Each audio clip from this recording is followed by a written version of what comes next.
शांति शांति शांति। माता जी की अभी हमारे आत्मीय बहन भाइयों, आप सभी के चरणों में कोट कोट नमन। मेरे साथ साथ पहले गायत्री मंत्र, जिसे गुरु मंत्र और महामंत्र कहा जाता है, इसके बारे में कहते हैं गायत्री छंदसा हम। ये गीता में गीताकार ने लिखा है कि छंदों में गायत्री मंत्र मैं हूँ। उसी गायत्री विद्या का प्रचार प्रसार करने के लिए हम आपके बीच में आए हुए हैं और इसका उद्देश्य यही है कि गायत्री विद्या जो हमारे समाज में विलुप्त हो गई थी वो जन जन तक पहुँचे। और इसके लिए जिनका आप चित्र देख रहे हैं, योग ऋषि वेदमूर्ति पंडित श्री राम शर्माचार्य, परम वंदनीय माता भगवती देवी शर्मा, जिन्होंने 24 साल तक गायत्री मंत्र के 24 महापुरुषण किए। और क्या खाते थे वो?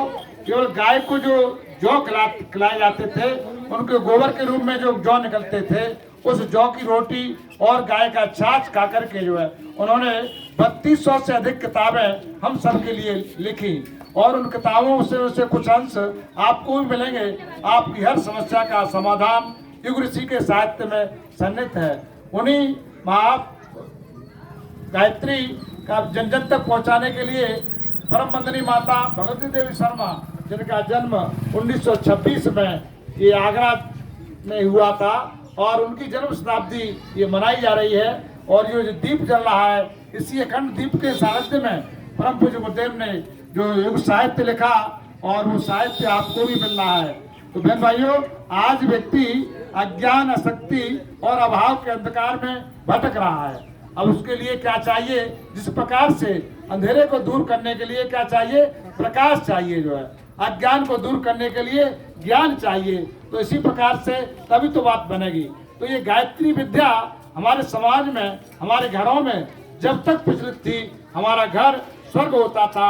हमारे बच्चे कहना मानते थे, हमारी बेटियां कहना मानती थी। लेकिन ये मध्यकाल ऐसा आया जिसमें लोगों ने तमाम तरह के अनगढ़ मंत्र गुरु दीक्षा के माध्यम से और तरह तरह का जो है प्रचार प्रसार अपनी पेट पूजा और जेब पूजा के लिए कर दिया। बहन भाइयों, अब आप लोग जानते हैं, जब समाज में अत्याचार अनाचार बढ़ जाता है तो कोई न कोई व्यक्ति हमारे साथ इस भारत भूमि पर आता रहा है। और ये भारत भूमि हमारी ऐसी भूमि रही है जहाँ पर ज्यादातर अवतारी चेतना आई हुई है। और आज की चेतना, जैसा आप लोग जानते हैं, हमारे श्रीमद् भागवत पुराण में उल्लेख मिलता है कि कलयुग में कहाँ बैठा हुआ है आज का राक्षस? वो मुकुट में बैठा हुआ है। ये कथा आती है इस प्रकार की जो है। तो वो मुकुट क्या है? मन मस्तिष्क। हमेशा सभी युगों में व्यक्ति ऐसे ही रहे हैं। काले गोरे का फर्क हो सकता है, छोटे बड़े का फर्क हो सकता है, लेकिन व्यक्ति ऐसे ही रहे हैं। लेकिन उनके विचार अच्छे रहे हैं। तो आज दुर्बुद्धि के रूप में जो गर्मी लग रही है, गर्मी लग रही है, दुर्बुद्धि के रूप में जो आज का राक्षस है वो हमारे मन मस्तिष्क में बैठा हुआ है। तो उसको दूर करने के लिए जब भगवान, आपको जो पहले की घटना रही है, चाहे आप भगवान राम का देख लीजिए, उस समय एक रावण था, उसके लिए भगवान को अवतार लेना पड़ा। और आज का रावण हमारे दुर्बुद्धि के रूप में, हमारे दुर्विचार के रूप में मन मस्तिष्क में बैठा हुआ है। तो व्यक्ति नहीं, विचार के रूप में, प्रज्ञा अवतार के रूप में परम पूज्य गुरुदेव की चेतना आपके गांव में आई हुई है। आप इसका दर्शन करें और इसका लाभ उठाएं। और इस गायत्री मंत्र में भगवान से यही प्रार्थना की गई है, हे भगवान, हे ईश्वर, हे अल्लाह, सबको सद्बुद्धि दो। और सद्बुद्धि मिल जाती है तो सब कुछ मिल जाता है।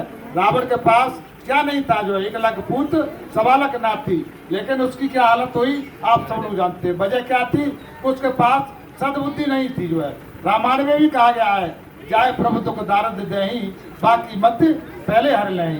तो इस गायत्री मंत्र के बारे में इसीलिए हमारे शास्त्रों में तरह तरह से उल्लेख मिलता है। और इस गायत्री मंत्र का यही संक्षिप्त अर्थ है, हे भगवान, सबको सद्बुद्धि दो, सबका भविष्य अच्छा बनाओ। तो एक महामंत्र इतने जगमाही कोहू गायत्री समनाई।